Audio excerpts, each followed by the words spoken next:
The hum of Flight 4827's engines had lulled the passengers into a false sense of comfort. Morning sunlight poured through the windows in soft, golden beams, glinting off polished tabletops and highlighting the half-empty coffee cups clutched in tired hands.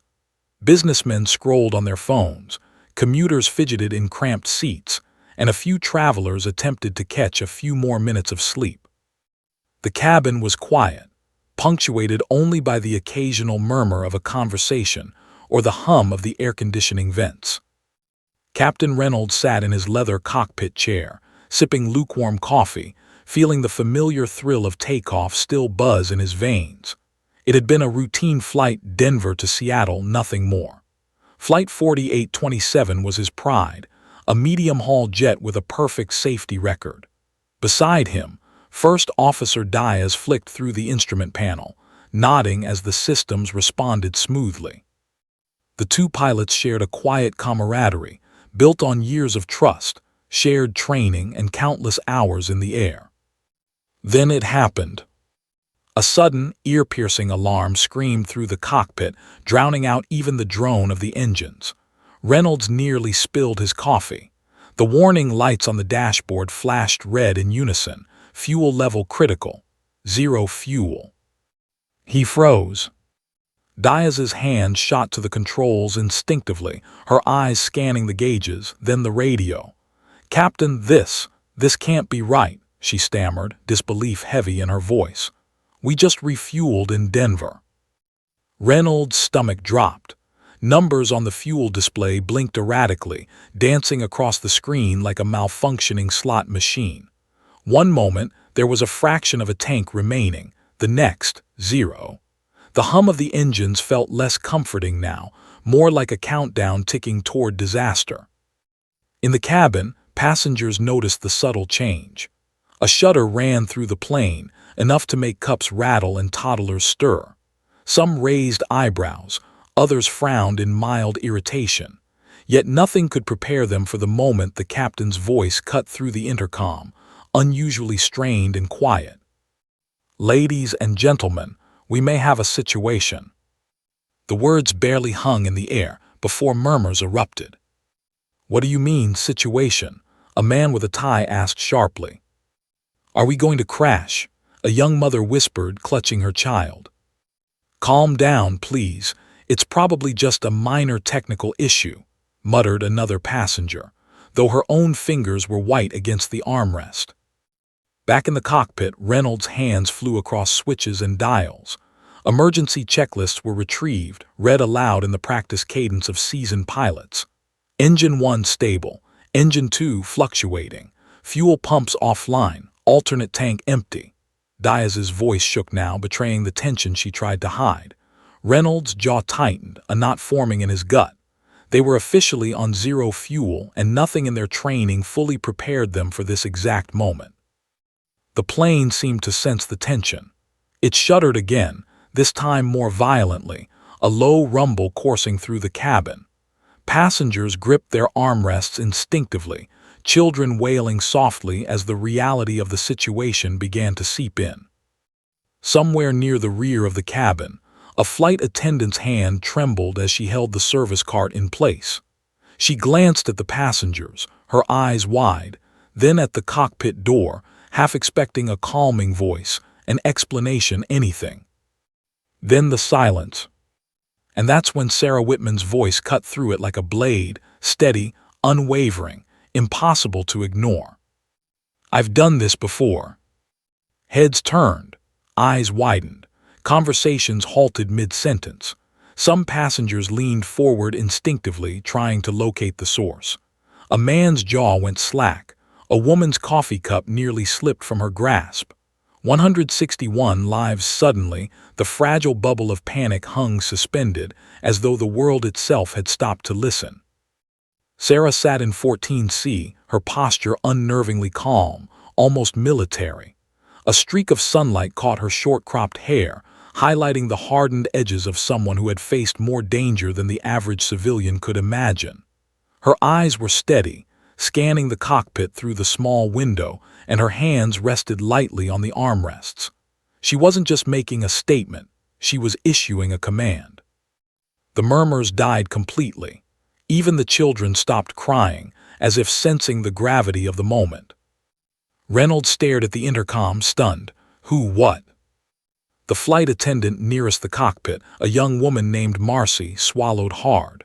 Ma'am, did you say you can help? Sarah nodded once, crisp and firm. I can get us down safely, but we need complete silence, complete focus, and your cooperation. In the cockpit, Reynolds and Diaz exchanged looks, disbelief written across their faces. Reynolds, usually unshakable, felt his stomach twist. A passenger? He asked incredulously. Sarah's eyes didn't waver. I'm trained for this. Military pilot, combat experience. I've landed jets with far less than this. Diaz's hand moved to the radio, but Reynolds stopped her. He wasn't ready to admit that the impossible might be their only hope. Sweat ran down his temple, a cold drip that carried a question that none of them dared say aloud. Could a stranger actually save us? Outside, the Rocky Mountains loomed ominously, snow-capped peaks piercing the horizon like jagged teeth. The wind had picked up, howling against the fuselage, rattling the plane like a leaf in a storm. Passengers could see the shadows of trees and cliffs rushing past through the windows. The altitude felt less like a safety measure and more like a countdown. Every moment brought them closer to oblivion. Sarah stood, fluid and controlled, moving toward the cockpit door. Each step was deliberate, each movement conveying authority without arrogance. Marcy followed her hesitantly, opening the door just enough to let her in. The cabin was silent now. All 161 eyes, wide and fearful, were fixed on her, their collective breath caught in their throats. Reynolds gestured to the co-pilot chair. I don't know if. Just let me try, Sarah interrupted, calm but firm. If we don't act, none of us will have the chance to argue. Diaz exhaled sharply, tension cracking her voice. You're sure about this? Sarah's eyes flicked briefly to the fuel gauge 0. I don't have a choice, she said simply. The plane shuddered again, a warning from the engines, a whisper of panic creeping into the cockpit. Reynolds felt a lump in his throat. He had trained for emergencies all his life, and yet here he was, staring at a stranger, hopping against reason that she could do the impossible. Then came the first crackle of fear from the cabin. A child screamed. A woman gasped. Someone cursed under their breath. 161 lives were hanging by the thinnest thread, and the thread was now in Sarah Whitman's hands. She strapped herself into the co-pilot seat, taking in the cockpit with the precision of someone who had done this before. Instruments, altitudes, airspeeds, flaps, throttles, they all became familiar territory under her gaze. Reynolds stepped aside, swallowed his pride, and let her take control. The silence that followed was deafening. And in that silence, the passengers realized one thing. Nothing would ever feel the same again. 161 hearts beat in synchronized terror, every eye fixed on the cockpit, every soul holding onto the faint glimmer of hope that the voice that said, "I've done this before," might actually save them all. Outside, the mountains waited. The engines sputtered. The plane trembled ever so slightly, as if aware of the precarious moment hanging between life and death. Then Sarah Whitman spoke again, calm, commanding, resolute. "Let's bring everyone home." And with that, Flight 4827's descent into uncertainty and heroism had begun. The cockpit door closed with a muted click, sealing Flight 4827's fate in a bubble of controlled chaos.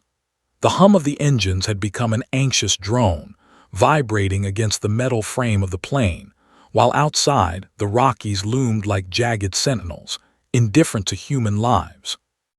Inside the cockpit, Sarah Whitman settled into the co-pilot seat, her hands poised on the yoke, her eyes scanning the instrument panel with a practiced intensity that made Reynolds feel simultaneously relieved and terrified. She was quiet at first, methodical. Fingers gliding across switches and knobs, she flicked through controls with the precision of someone who had memorized every detail through countless simulations, real-life emergencies and high-stress combat missions. Reynolds, normally the man in control, felt his authority dissolve. He could only watch as someone else assumed command. A stranger, a passenger, a woman who had stood quietly among them just moments ago. "Check the altitudes," Sarah instructed, her voice low, calm, commanding. "Engines, secondary systems now. Flaps at 15, full throttle balance. Brace for turbulence ahead." Diaz's fingers trembled over her controls. I've never seen fuel completely vanish mid-flight," she admitted. "Neither have I," Sarah said, her eyes not leaving the panel. "But that doesn't change the math. Gravity still works, lift still works, and panic doesn't help anyone." Her calmness had an almost hypnotic effect. Reynolds could see the crew slowly shifting into focus, their fear tempered by her presence. Even in row 14, her aura seemed to reach the cabin. Passengers who had been frozen, staring wide-eyed at the seat back ahead, now leaned slightly forward, listening, watching, hopping. A child whimpered nearby. Sarah's voice softened briefly. "Breathe, hold on to something, focus on staying calm. It matters more than you think right now." In that moment, the impossible became believable. A passenger, a former Air Force pilot, seated quietly in the middle of the panic, was now orchestrating the survival of 161 souls. And the realization struck Reynolds like a blow. She might just pull this off. In the cabin, panic was tempered by curiosity. Flight attendants moved with hesitant precision, following her instructions as she relayed them through the intercom. "Prepare for turbulence. Seatbelts tight. No moving about unless instructed. We are going to work through this together." Marcy, the attendant nearest to Sarah's seat, whispered, "Is she really a pilot?" Sarah gave a faint nod, her eyes scanning the cabin. "Yes, and we need every hand ready. Everyone else stay seated, stay calm." Passengers exchanged glances, disbelief mixed with hope. Some silently prayed, others clutched phones, recording every second, their fear and awe spilling over into shaky videos. Back in the cockpit, Reynolds cleared his throat. "I need you to know, I've flown with many pilots in my career.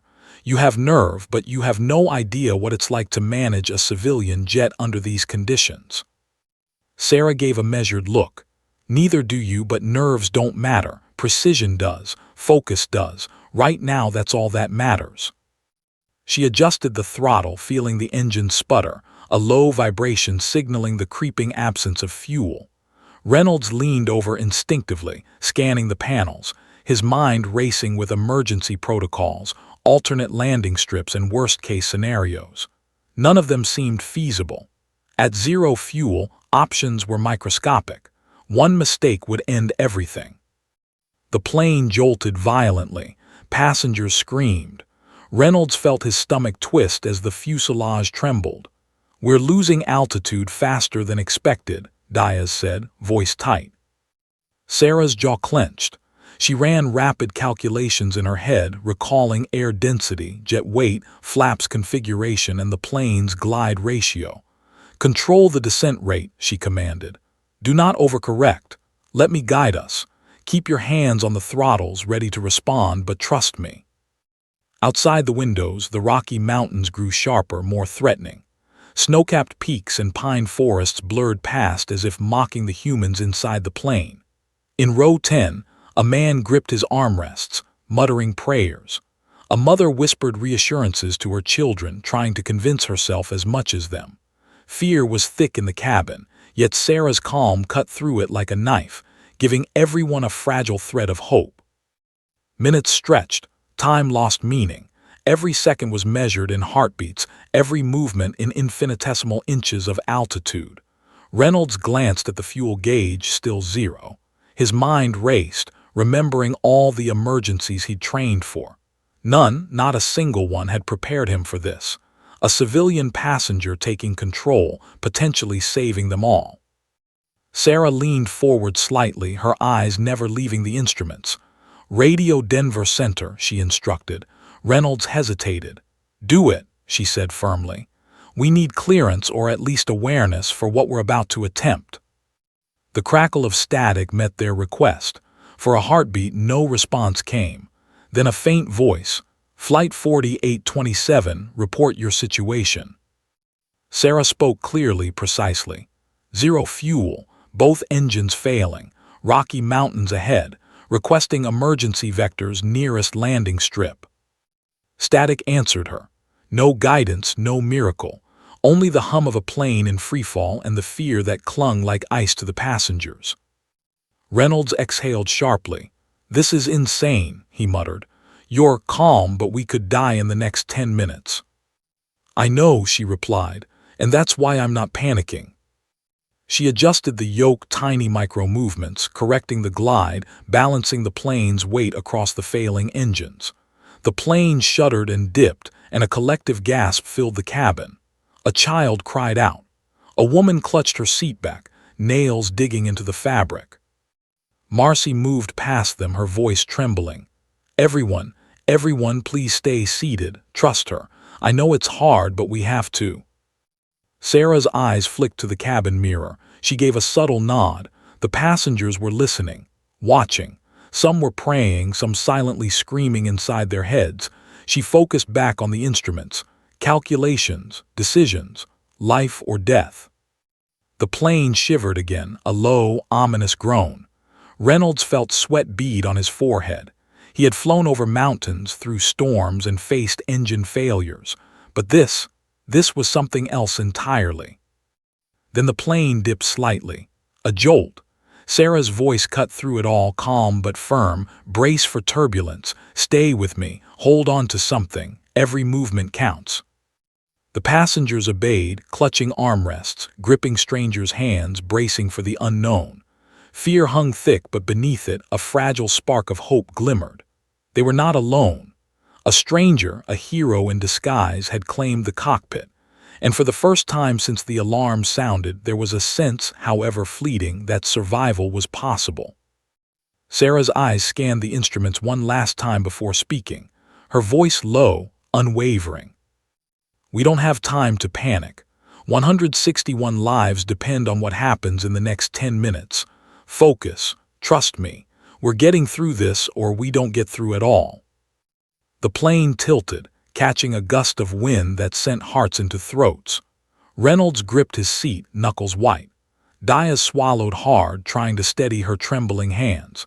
In row 14, Sarah Whitman's calm gaze met theirs through the small cockpit window, and something shifted. Fear became attention, panic became focus. Outside, the mountains closed in. Inside, 161 lives hung in balance. And in the cockpit, a single voice cut through the rising panic, steady as a heartbeat. "I've done this before." The passengers held their breath. The plane shuddered. The real test had only just begun. The engine sputtered again, a high-pitched whine that rattled the fuselage and sent vibrations through every seat in the cabin. Flight 4827 was no longer a plane in flight. It had become a vessel teetering on the edge of disaster. Reynolds' hands hovered over the controls, unused to yielding them, while Sarah Whitman's fingers danced across the yoke and throttle, precise, deliberate, each motion a calculated step toward survival. Diaz swallowed hard, her pulse hammering in her ears. "We're losing altitude faster than projected," she admitted. "If we don't find a landing strip soon," her voice faltered. Words could not capture the terror that filled the cockpit. Sarah didn't flinch. She had memorized the glide ratios of civilian jets during her military years, though never under these exact conditions. "Engines are failing, yes, but lift still works. We're not falling out of the sky yet," she said firmly, her eyes scanning instruments as though reading a map of invisible danger. "We glide, we balance, we land. That's all we have. Every second counts." Reynolds exhaled shakily. "You're calm, I don't know how you do it." "I've done this before," Sarah replied, voice steady. Not just a statement, a command, a reassurance, a lifeline. The cockpit shuddered violently. Outside, the jagged rocky mountains rushed closer, shadows and snow blending into a surreal, terrifying panorama.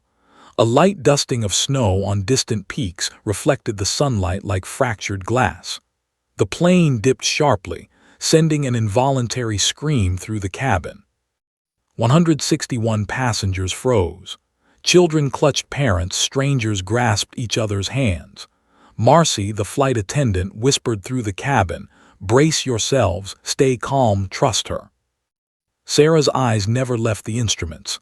Every jolt, every tremor, every vibration was data, not chaos. She barked orders with razor precision.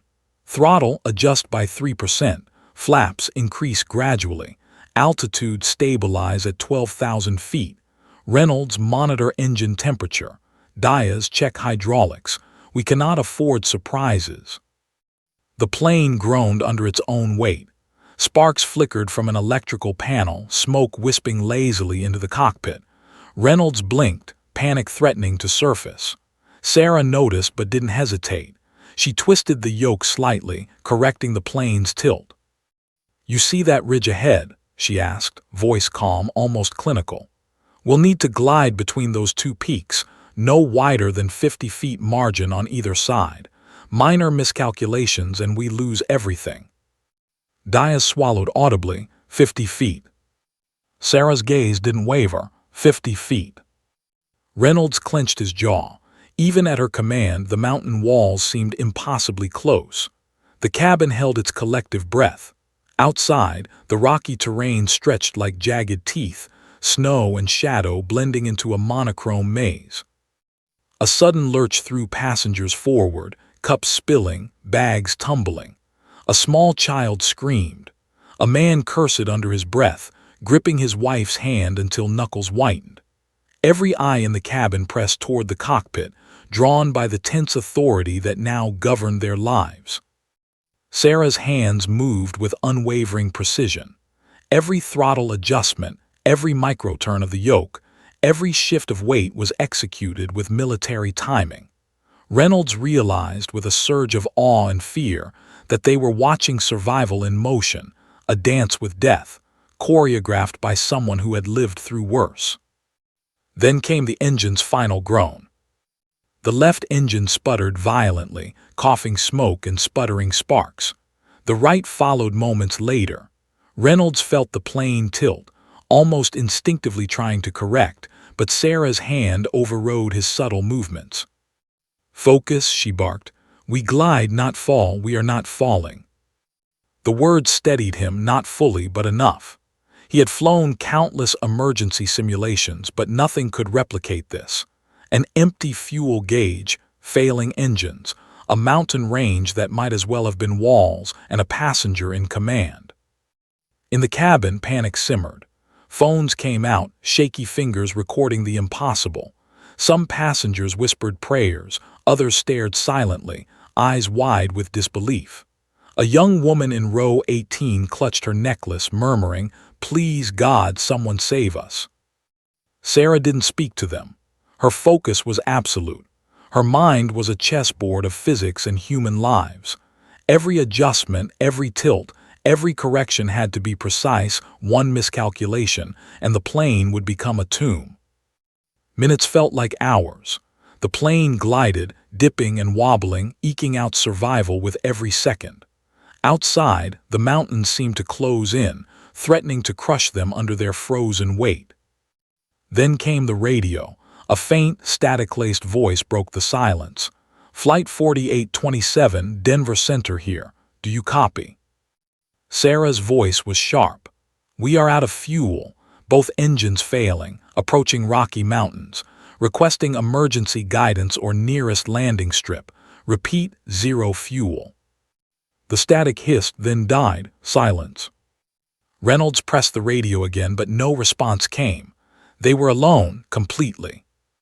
Sarah's eyes flicked briefly toward the cockpit window, toward the mountains. "No guidance, no miracles, this is on us. Every second, every calculation matters. Listen to me. Focus on the glide path. Minor errors are fatal." The plane groaned under its own weight, tilting slightly to the left. Sparks flew from a panel, wisping smoke. Reynolds exhaled sharply, panic rising, but Sarah's hand on the yoke steadied him, steadied the plane, steadied their lives. "Brace for turbulence," she ordered. "Passengers, hold on. Flight attendants, keep everyone secured. We're going to thread this needle, I promise you that, or we don't get through at all." The passengers pressed themselves against their seats, fingers dug into armrests. Children whimpered, men muttered prayers, women clutched handbags, blankets, and each other. The entire cabin seemed suspended, caught between fear and hope. Outside, the jagged mountain peaks stretched endlessly. Snow shimmered like glass, reflecting sunlight directly into the windows. Trees blurred past, the ground rushing upward like a predator closing in. The plane dipped again, a sickening, stomach-dropping tilt, and then Sarah's hands corrected it, micro-adjustments, invisible to the untrained eye but monumental in consequence. Reynolds' voice broke through the tension, barely audible. "You really think we can make it?" Sarah didn't look at him. "I don't think. I know the math. I know the glide. I've done this before, but we have no options, zero fuel, no assistance. Survival depends on us." The plane jolted violently, shuddering through the air. Sparks from an overloaded panel showered briefly over the controls. Reynolds yelped. Diaz bit her lip. Passengers screamed. Sarah whispered to herself, almost inaudibly, a mantra she had repeated in simulators and combat. Balance, control, precision. The plane leveled slightly. The mountains loomed nearer, the runway still far, and every heartbeat was a countdown. In that suspended moment, Reynolds realized the truth. They were not crashing. They were surviving against impossible odds, guided by a stranger who had taken command of 161 lives. And somewhere in the cabin, 161 hearts held their collective breath, waiting for the impossible to happen. The plane groaned and shuddered, as if the metal itself knew the peril it was in. Outside, the jagged Rocky Mountains stretched endlessly, a frozen, unforgiving labyrinth. Every snow-dusted peak, every cliff edge seemed to leer at Flight 4827, daring it to falter. Inside the cockpit, Sarah Whitman's hands gripped the yoke with steely precision, her eyes darting between instruments and the looming landscape. Each minor adjustment, each micro-movement of the controls was a fight against gravity, against fate, against death itself. "Altitude at 12,000, keep it steady," she commanded. Her voice was calm, but her tone carried a steeliness that left no room for doubt. Reynolds and Diaz mirrored her focus, the former sitting tensely, the latter almost in awe at her command. The cabin, meanwhile, had become a theater of silent terror. Passengers gripped their armrests, knuckles white, some closing their eyes against the approaching doom. A young boy in row 12 clung to his mother, whispering, "Are we going to die?" She kissed his forehead, murmuring reassurances she didn't feel herself. Every human emotion was amplified: fear, hope, panic, desperation, and a strange, fragile trust in the stranger who had claimed their fate. Sarah's eyes flicked toward the engines. Smoke wisped lazily from panels as both units groaned under strain. Sparks erupted from the left engine's casing, the sound sharp, metallic, terrifying. "Engine 1 is failing completely. Engine 2 isn't far behind. We have 10 minutes before full loss. Reynolds, brace for manual glide. Diaz, flaps set at 25. Micro-adjustments only. We can't overshoot or stall." Reynolds swallowed, heart hammering. "I've never flown without fuel before." "Neither have I," Sarah admitted, a faint edge of tension in her otherwise steady voice. "But nerves don't save lives. Control does, precision does." The plane lurched violently as a gust of wind hit its side. Screams erupted in the cabin. Cups spilled, luggage rattled, and the collective gasp of passengers filled the air. Sarah's hands moved faster, micro-adjusting the yoke, throttles, and rudder. Her calculations were invisible but life-saving. One wrong tilt and the fuselage would scrape the mountainside, sending 161 lives into oblivion. The radio crackled again. Denver Center's voice broke through the static. "Flight 4827, do you copy? We read your emergency. Request immediate coordinates." Sarah responded crisply. We are at 12,000 feet approaching Rocky Mountains, both engines failing, zero fuel, no glide path available, requesting guidance. Over. Silence, only static returned. Reynolds exhaled, the weight of isolation pressing down. There was no support, no backup. They were utterly alone, 161 lives hanging by the thread of one woman's training, instinct, and calm. Passengers were going to start descending, Sarah announced over the intercom, her tone firm but reassuring.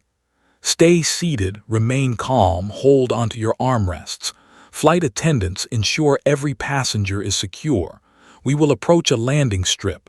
I need silence and cooperation. In the cabin, the panic didn't vanish entirely, but it shifted into a fragile attentiveness. Hands gripped tightly, whispers ceased, and eyes turned toward the cockpit window, the unseen hero behind the glass commanding not just the plane, but their collective hope. The descent began. The plane dipped sharply, engines sputtering. Snow-covered peaks rushed past like frozen daggers. Reynolds' stomach lurched. Diaz whispered almost to herself, "We're cutting it impossibly close." Sarah adjusted the controls, each small movement precise, calculating aerodynamics, weight distribution, wind speed, and the subtle turbulence caused by the mountains. Her mind was a whirlwind of physics and human lives. She knew the glide path had to be perfect, too high, and they would overshoot the runway, too low, and they would scrape the treetops. The cabin jolted again. A passenger screamed. Marcy, the flight attendant, clutched her chest, voice trembling as she urged everyone to stay calm. Children cried softly, mothers shushed, fathers murmured prayers. Through it all, Sarah's voice was the only constant. Steady, focus, do not panic, keep hands and feet secure. Reynolds glanced at the terrain rushing past. The mountains seemed impossibly close. The runway, faintly visible through a valley below, looked like a sliver of light between two jagged cliffs. We might make it," he whispered, awe and terror mingling. "Don't whisper, don't hope yet," Sarah said. "Focus, precision, every inch matters." She angled the plane slightly, banking through a narrow pass. The fuselage scraped wind currents that seemed almost alive, buffeting the jet violently. Passengers were thrown against their seats. Marcy's knuckles turned white as she gripped a nearby handhold. Another engine sputtered, coughing smoke, sparks flying from panels. The roar of the wind through the fuselage drowned out screams. Reynolds' stomach lurched again, a deep, visceral terror he had never felt in any simulator or emergency. "Throttle adjustments, minor," Sarah commanded, eyes scanning instruments. "Keep glide at 30 degrees, flap steady. We are threading the needle, one miscalculation and it's over. One miscalculation and we die." The mountains closed in. The runway, still distant, seemed impossibly small. Sarah's fingers moved faster, her calculations running ahead of the plane, always anticipating turbulence, wind gusts, and gravity's pull. In the cabin, passengers whispered to each other, holding hands, some silently crying. Yet the strange magic of Sarah's calm had them still. Fear was tempered by trust, faint, fragile, but alive. Another jolt, another lurch. The plane dipped violently. A woman in row 17 screamed, clutching her child. Sarah's voice rose over the intercom, calm but firm. "Brace, hold, focus. We are almost through this." Reynolds felt a surge of respect and fear. He had flown in storms, through mechanical failures and over treacherous terrain, but nothing compared to this. They weren't merely flying. They were surviving, suspended over death by a fraction of an inch, guided by someone who refused to panic. Through the cockpit window, the valley opened slightly. A sliver of the runway glinted faintly, ice-covered and narrow, almost impossibly so. Sarah's eyes flicked to it, then back to the instruments. "Prepare for final approach," she said. "This is the moment of truth. Minor error, zero fuel, we die. Perfect execution, and we survive." A collective silence gripped the cabin. 161 passengers held their breath. The plane shuddered violently again, engines coughing, fuselage groaning. The mountains were close, the runway closer, the descent perilous. Then Sarah whispered almost to herself, "We glide, we survive, we survive." Outside, the wind screamed through the mountains. Inside, 161 hearts pounded in unison, every eye fixed on the cockpit, every soul hanging on the razor's edge of life and death. The descent had begun, and nothing, not fear, not panic, not gravity, could stop what was about to happen next. The narrow valley yawned ahead, the runway glinting faintly in the distance like a sliver of salvation between jagged mountain walls. Outside, snow swirled violently in gusts, whipped up by unpredictable winds and the treacherous funnel of the peaks. Flight 4827 shuddered under the stress, metal groaning, instruments flickering, the faint smell of smoke drifting from overloaded panels. Inside the cockpit, Sarah Whitman's hands never wavered from the yoke, her eyes locked on the runway, calculating angles, speed, wind, and gravity with the precision of a seasoned fighter pilot. "Throttle adjustments," she instructed, voice low and commanding. "Minor but precise, flap steady, glide path perfect. Reynolds, monitor rudder balance. Diaz, keep an eye on hydraulic response. One error and we lose everything." Reynolds swallowed, heart hammering. His stomach had flipped countless times in his career, but this was unlike anything he had ever experienced. The plane's every tremor and groan felt amplified, the sense of imminent catastrophe pressing into his chest like a physical weight. We're cutting it impossibly close," he muttered. Sarah didn't answer him, focusing entirely on the instruments. She adjusted the yoke slightly, banking the plane to the left, countering a gust that would have sent a lesser pilot spiraling.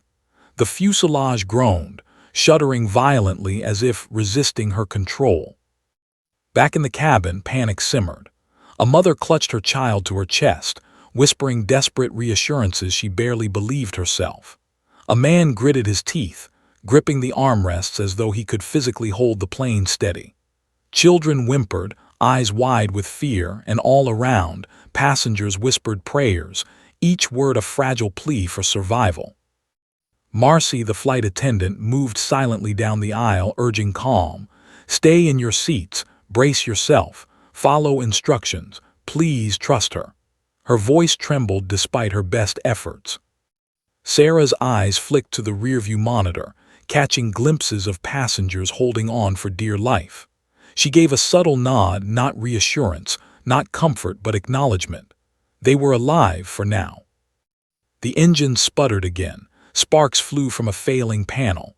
The left engine coughed violently, throwing a shower of metal fragments. Reynolds' heart skipped a beat. Diaz muttered under her breath, "We're going to lose them both." "No," Sarah said, her voice cutting through the chaos like a blade. "Not yet. Focus on glide, speed control, weight balance.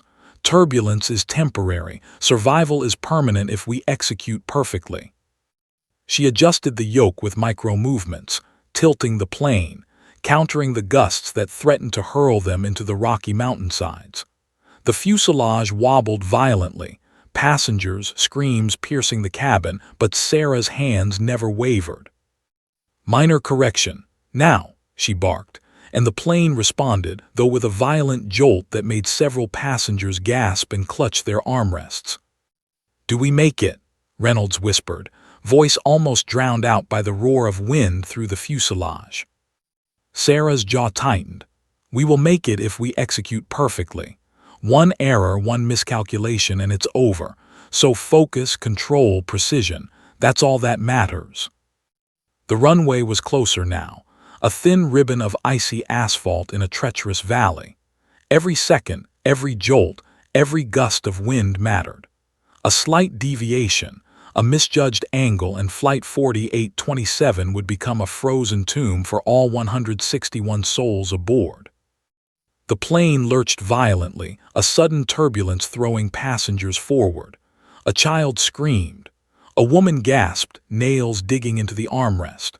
Sarah's eyes narrowed. Micro-adjustments, small, precise, deliberate, guided the plane back onto its glide path. Flaps increased to 30, she said calmly, almost clinically. Throttle down, minor corrections only. We're threading the needle, people, focus. Every inch counts. Reynolds watched in awe as the plane leveled, barely. Sparks still flickered from the panel, engines sputtered, but the glide was steady. It was the most delicate balance between chaos and survival he had ever witnessed. In the cabin, the tension was suffocating. Every passenger seemed to hold their breath, eyes glued to the cockpit. Murmurs ceased. Even cries quieted.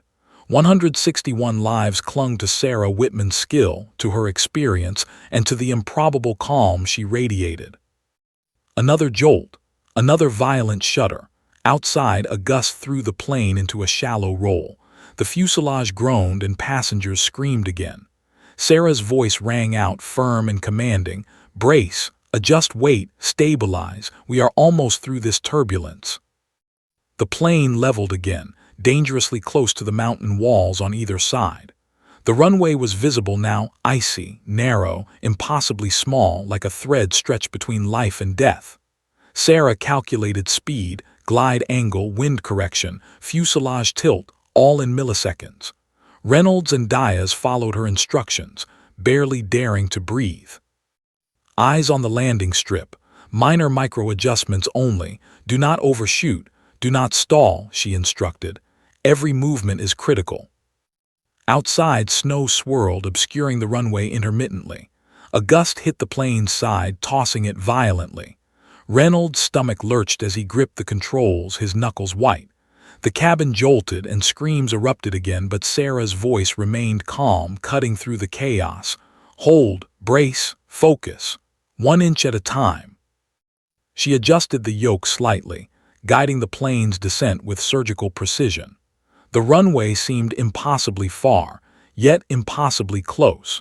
Sparks from the panel illuminated her face in brief flashes, revealing sweat glistening on her forehead, a testament to the physical and mental strain of the impossible task she was performing.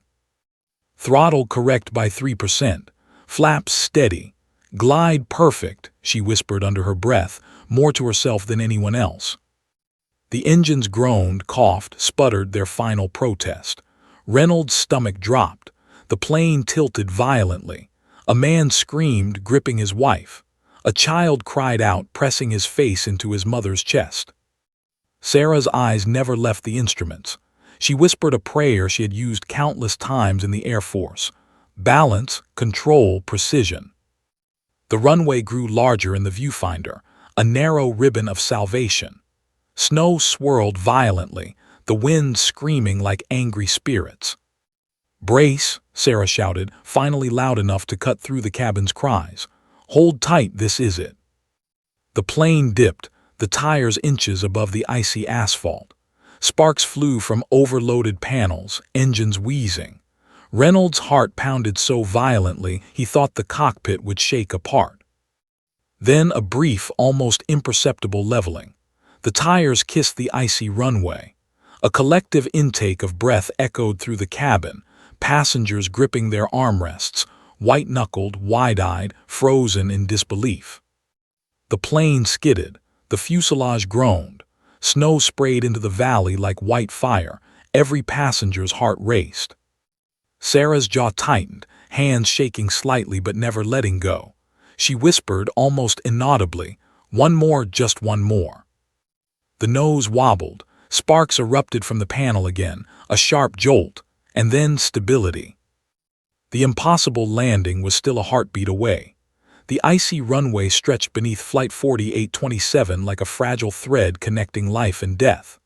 Outside, snow whipped violently, blurring the edges of the tarmac, and gusts of wind tore at the plane's fuselage with unpredictable force. Inside, 161 passengers were frozen in time, gripping armrests, eyes wide, hearts pounding in unison. Some whispered prayers, others stared blankly ahead, unable to comprehend the miracle or the terror about to unfold. Sarah Whitman's hands were locked on the yoke, her jaw tight, her eyes scanning instruments and runway with laser focus. The engines wheezed their last protest, sputtering like dying embers. Sparks flew from the overloaded panel, smoke curling lazily, a stark reminder that failure was imminent with even the smallest miscalculation. "Throttle adjust slightly, no more than 2%, Sarah muttered under her breath. "Flaps steady, glide perfect, keep it straight." Reynolds leaned forward, white-knuckled. "We're so close. I can't believe we're this close." His words caught in his throat as the plane wobbled violently. Diaz gritted her teeth, trying to stabilize the instruments as instructed. Sweat poured down her face. "We're skimming the snowbanks. We can't let this slide." Sarah's hands moved faster, micro-adjustments guiding the plane through the turbulence. Each movement was the difference between life and death, and she knew it. Her military training, her combat experience, every moment she had ever flown a jet in impossible conditions had led to this single moment. 161 lives in her hands, a frozen runway beneath, mountains looming like sentinels. The plane dipped again and a gust caught the fuselage, tilting it dangerously. A passenger screamed. A mother covered her child's eyes. Marcy, the flight attendant, pressed herself against the cart, knuckles white, her voice trembling. "Hold on, everyone, hold on." Sarah's voice cut through the chaos, calm yet commanding. "Brace, adjust slightly, nose straight, focus." The tires kissed the ice-covered runway with a screech, sparks flying. The fuselage groaned violently as the landing gear struggled under the strain. The plane skidded forward, sliding slightly on the slick surface, the icy tarmac mocking every inch of their fragile existence. Passengers' screams echoed, some out of terror, some out of disbelief. A child in row 12 buried his face in his mother's chest, crying. Another passenger whispered, barely audibly, "We're alive, we're alive." Sarah adjusted the yoke, micro-corrections keeping the plane on course. The fuselage shuddered again.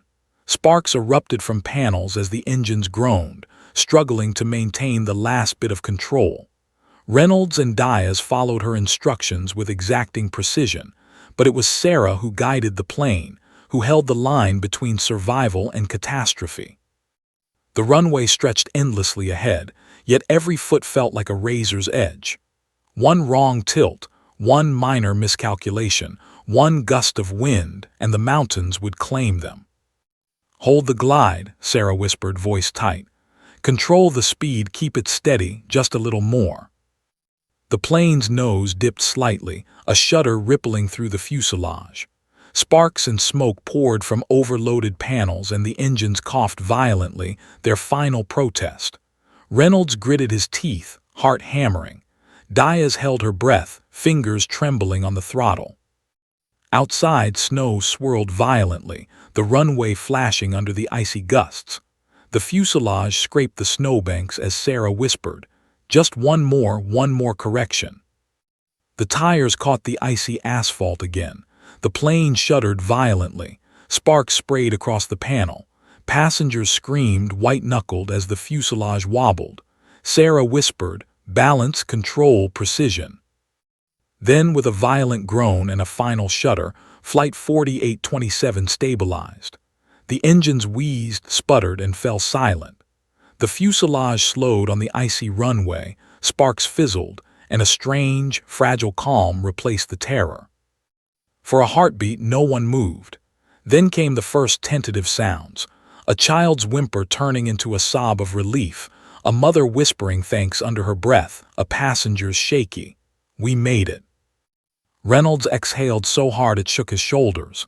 We actually made it," he whispered. "She did it." Sarah sat back slightly, hands trembling but still gripping the yoke. Sweat glistened on her forehead, and her uniform was dusted with smoke and sparks. For a moment, she allowed herself a breath, a brief acknowledgement of the miracle she had orchestrated. Marcy pressed herself to the cockpit door, tears streaming down her face. Everyone survived," she cried, her voice trembling with relief. 161 lives, all of you." In the cabin, Passengers erupted with shaky applause, laughter, and tears. Some clutched each other in disbelief. Others simply stared wide-eyed, trying to comprehend the impossible. 161 lives had been saved by the calm authority, skill, and courage of a single woman. Sarah finally allowed herself a faint smile. She unclipped her harness slowly, muscles stiff from tension. Reynolds reached over, shaking his head in disbelief. I can't. How did you?" "I told you," Sarah said softly. "I've done this before, and now everyone here is alive because of it." Diaz let out a long, shuddering breath. I never thought I'd see this happen, not in real life." Outside, the plane sat silently on the runway, engines dead, fuselage trembling slightly from the landing stress. Snow whipped around, obscuring the edges, but inside, a fragile, hard-earned calm prevailed. Passengers began to stand slowly, still shaking, some sobbing, some clapping, some holding onto strangers for comfort. The flight attendants moved quickly, ensuring no one left their seat until the plane was fully secure. Sarah finally unbuckled completely, standing in the cockpit, surveying the lives she had saved. Her eyes flicked to the passengers, their wide, stunned faces staring back at her. For the first time, she allowed herself to feel the weight of what had happened. 161 lives, all of them in one piece, all of them saved. Reynolds shook his head again, staring at her in awe. I don't know what to say. I've flown thousands of miles, handled countless emergencies, but nothing like this. You saved all of us." Sarah's expression softened slightly. "We all survived because we worked together. Calm, focus, cooperation, and a little experience. That's what it took." Diaz let out a shaky laugh, still trembling. "I don't think anyone aboard this plane will ever forget today. Not the turbulence, not the fear, not you." The passengers began murmuring among themselves, awe and gratitude flooding their conversations. Phones came out to capture the frozen runway, the silent mountains, and the exhausted yet unbroken pilots. Videos would later go viral, capturing 161 lives saved by the extraordinary courage of one ordinary-looking passenger. Marcy wiped tears from her eyes, addressing the cabin. "Everyone, please stay seated until the plane is fully secured. But know this, we are all alive. You can start breathing again." For the first time, the collective weight of the day began to lift. The terror, the panic, the impossible tension, it had all passed, replaced by relief, gratitude, and awe. Sarah Whitman sat back down, her hands still trembling slightly, but her mind already processing what had just occurred. Reynolds and Diaz exchanged glances, a silent acknowledgement of respect, disbelief, and gratitude. Outside, the Rockies loomed, indifferent to the drama that had just unfolded. Snow swirled, wind howled, and yet, within the fragile cocoon of Flight 4827, 161 people had survived the impossible. Sarah whispered quietly to herself, almost inaudibly, as if marking the enormity of the moment. One life at a time, 161 today, all alive. The cabin was silent for a heartbeat, then erupted again, not in panic, not in fear, but in the raw, chaotic gratitude of people who had faced death together and emerged alive. And for Sarah Whitman, the calm after the storm was fleeting but profound. She had taken control, executed the impossible, and returned 161 souls to the fragile, unforgiving earth below. The engines were silent. Sparks fizzled from the cockpit panel, smoke dissipating slowly into the cold, crisp air. Outside, the Rocky Mountains stretched endlessly, indifferent, frozen sentinels against which Flight 4827 had narrowly survived. Inside the plane, the cabin was a surreal tableau of chaos, relief, and disbelief. Passengers clung to each other, tears streaking faces, shaking hands, and some simply sat frozen, staring at the icy tarmac outside. Marcy moved down the aisle, helping passengers unbuckle, her voice trembling. Everyone is safe. You can start moving carefully, but please remain calm." A father helped his children from their seats, holding them close. "We're alive," he whispered, voice thick with emotion. We actually survived." The words were almost incomprehensible, like an echo from a dream too intense to remember fully. Reynolds and Diaz exhaled heavily, their bodies still tense from the impossible landing. Reynolds turned to Sarah, eyes wide with awe. You saved all of us. I don't even know where to start." Sarah gave a faint smile, weary but composed. "You don't need to. Everyone is alive, that's enough." A passenger in row 10, hands still shaking, whispered to his wife, "I can't believe it. She did it all alone." His voice caught on the word alone, and the reality of the situation hit hard. The captain had been incapacitated, the engines gone, the mountains looming, and yet here they were alive because a passenger had taken control. News had already begun to ripple through the plane. Phones were out, videos recording shaky images of the icy runway, the exhausted cockpit, and the snow-blurred mountains. Someone whispered, "She's a hero, she saved us all." Sarah remained seated, quietly catching her breath, letting the adrenaline subside. Her hands were still trembling slightly, but she had learned to control the outward panic, even as her body processed the intensity of what had just occurred. Marcy leaned in, voice almost a whisper. "Do you want to step out and let everyone see you?" Sarah shook her head. "Not yet. Let them process first. The last thing they need is to be distracted." Outside, airport personnel had already been alerted. Emergency vehicles began to approach cautiously across the icy runway. Crews in reflective jackets moved toward the plane, scanning for survivors, assessing the damage. From above, the jets that had been dispatched earlier hovered, phantoms in the freezing sky, their mission shifted from interception to ensuring safety. Inside, passengers began to speak softly to one another. Conversations were filled with disbelief, awe, and gratitude. A young man whispered, "We just survived something impossible." A woman replied, "Not just survived, she saved our lives." Reynolds finally found his voice. "Sarah, we need to know who you are.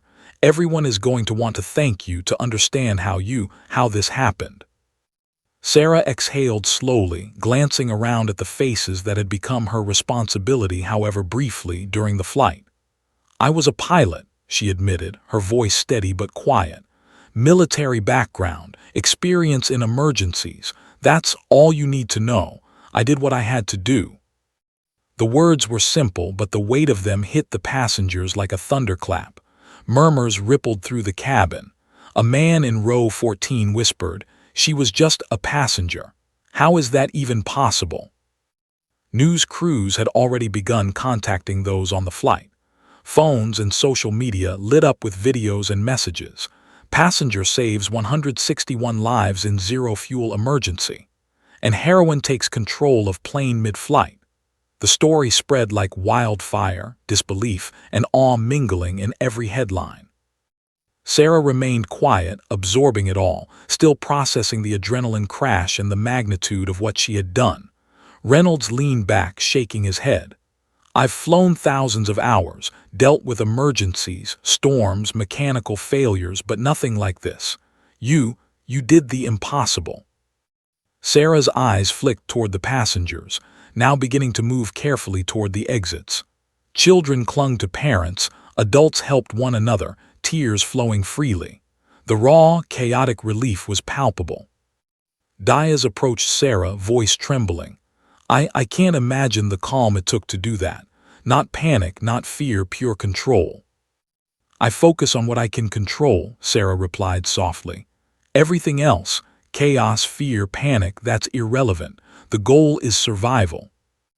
Outside, emergency crews approached the plane carefully. Snow crunching under heavy boots, they assessed the icy runway, the frozen fuselage, and the exhausted pilots. Fire extinguishers were ready, stretchers nearby, and medical personnel stood poised. But they had arrived too late for disaster.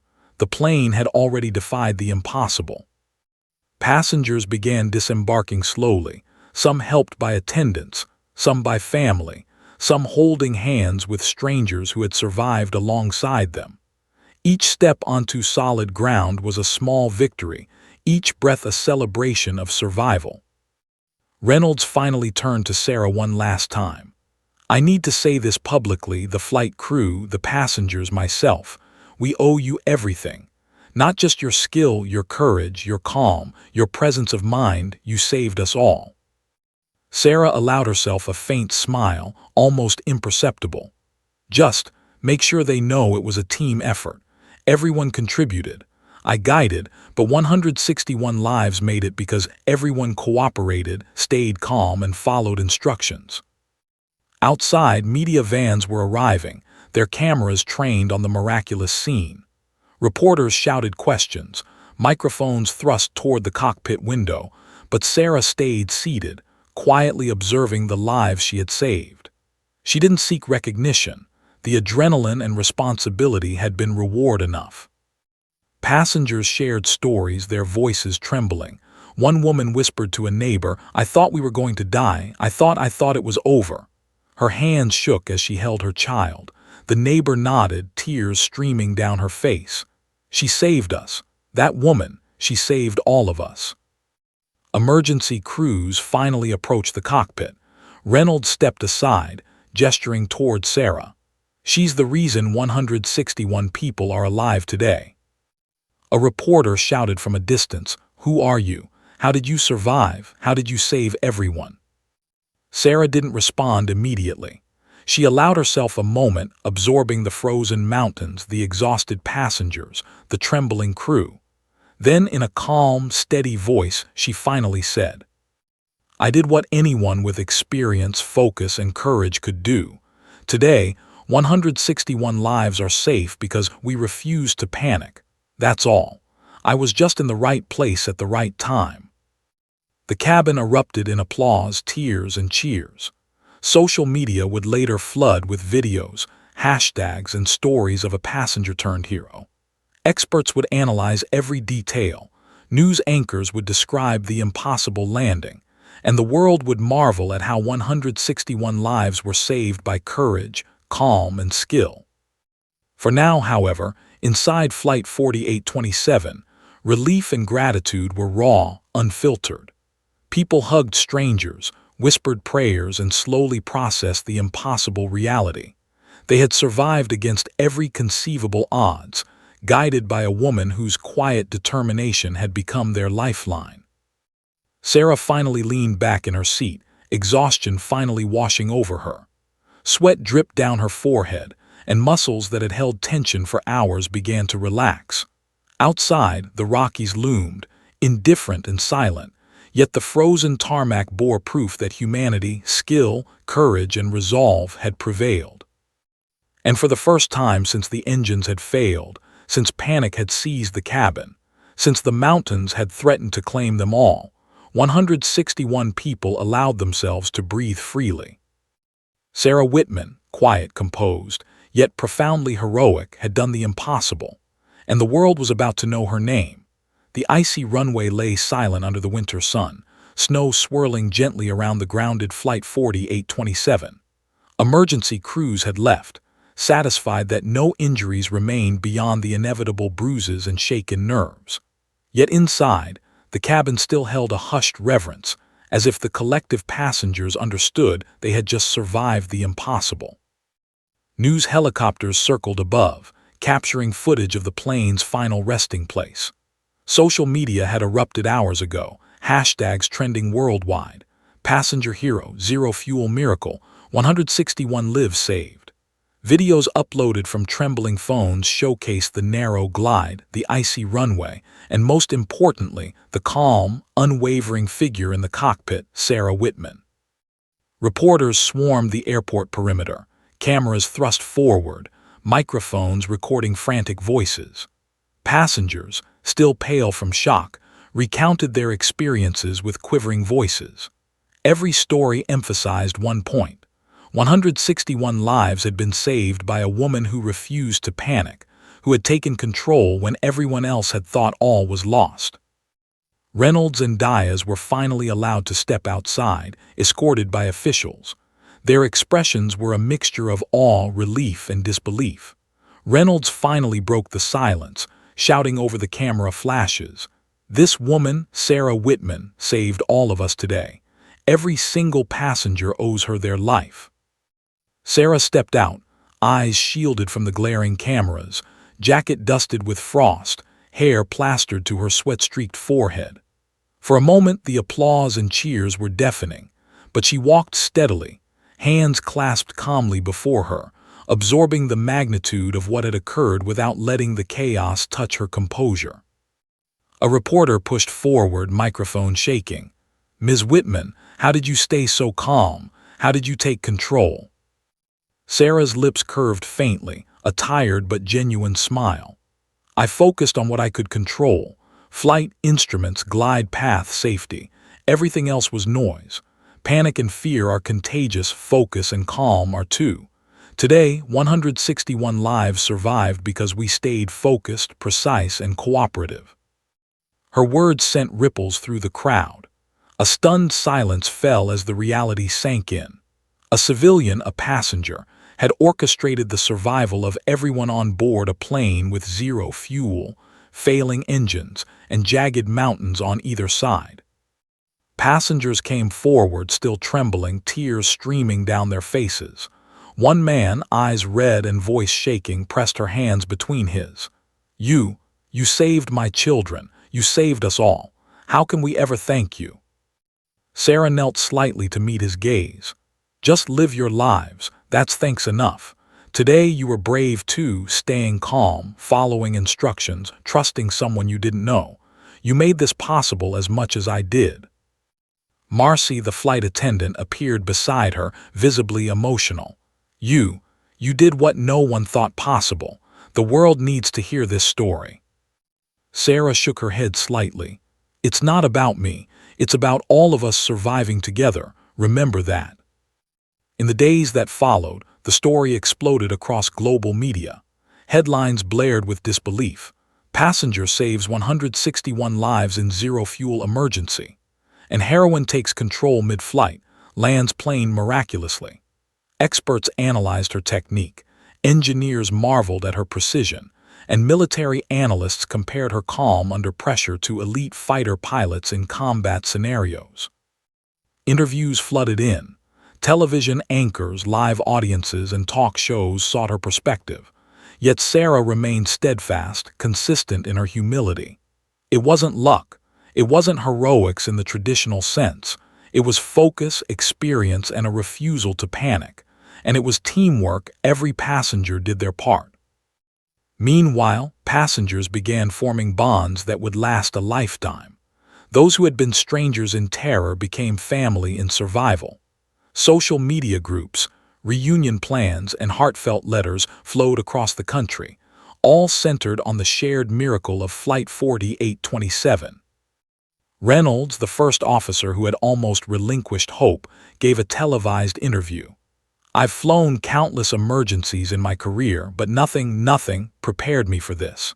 Sarah Whitman didn't just save a plane. She saved 161 families, 161 futures. Words cannot express what she's done." Military officials reached out privately, offering commendations and recognition. Sarah, however, declined fanfare, choosing instead to quietly reflect on the enormity of the day. Sitting alone in a small cafe, the world buzzing with news of her heroism, she allowed herself a rare moment of reflection. She remembered the engines sputtering, the mountains looming, the collective fear of passengers gripping the cabin like a vice. She remembered the micro-adjustments, the calculations, the constant awareness that one error could mean death. And yet, despite the terror, despite the impossible odds, they had all survived. Her thoughts drifted to the passengers, the terrified, the hopeful, the faithful, the skeptical, and she realized that heroism wasn't just in skill or bravery, but in the courage of ordinary people responding to extraordinary circumstances. Every calm breath, every tightened grip on an armrest, every whispered prayer had contributed to survival. Months later, Sarah Whitman received recognition from government officials, airline executives, and civilian organizations alike. Medals, commendations, and invitations flooded in, but she accepted them with grace and humility, always redirecting attention to the passengers and crew who had made survival possible.